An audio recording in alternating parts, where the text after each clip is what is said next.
What's happened since the N9?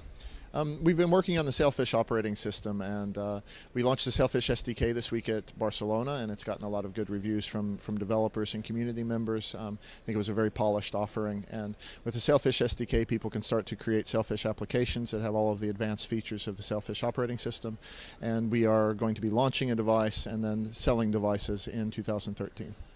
Will this coming device be available for us in Sweden?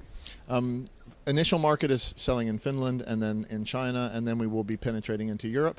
However, there are open channels that will also be available. So yes, you will be able to buy the device in Sweden. Looking at the offers available now, like iOS and Android, what's the biggest difference with Sailfish?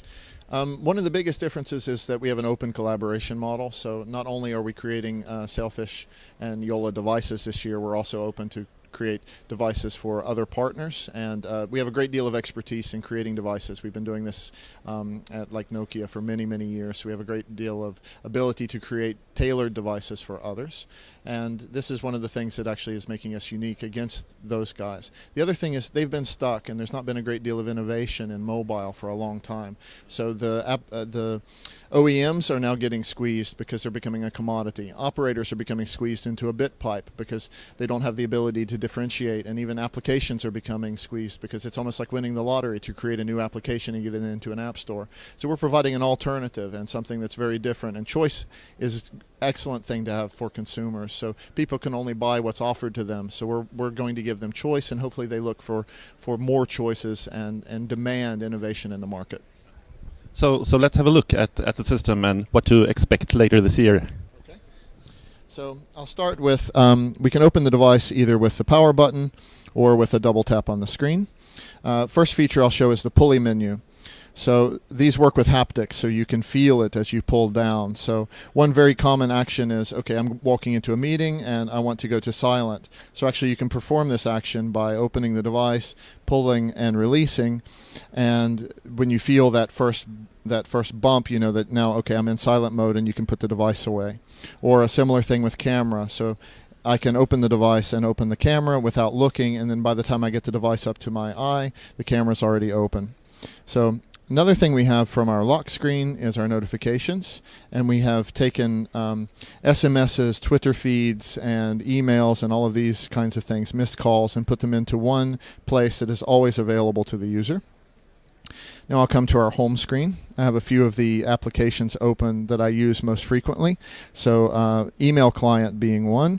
So without even going into the email application, I can immediately create a new email or sync an email, or sync my email client with the server.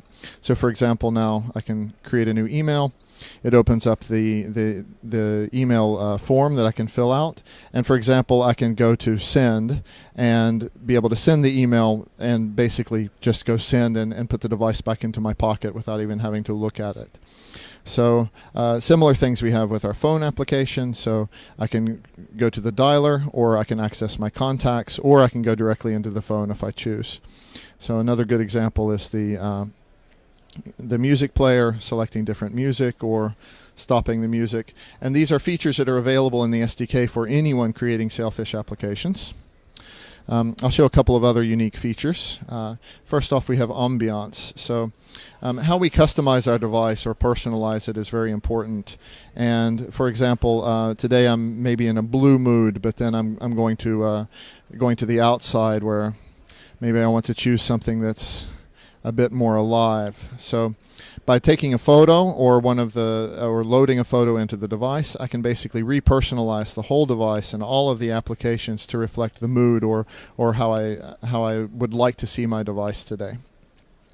Another really nice feature for users is the way that we've done favorite settings.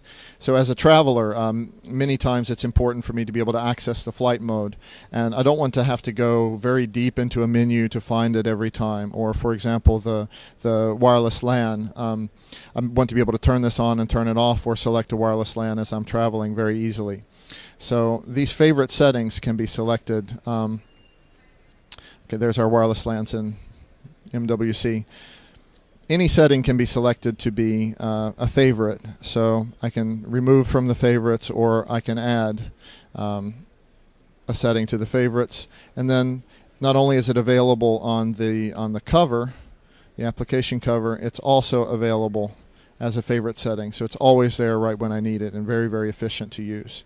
So we've put a lot of thought into creating a user interface that's very powerful yet easy to use. So it's accessible to any kind of user, but a power user can also be very comfortable with it.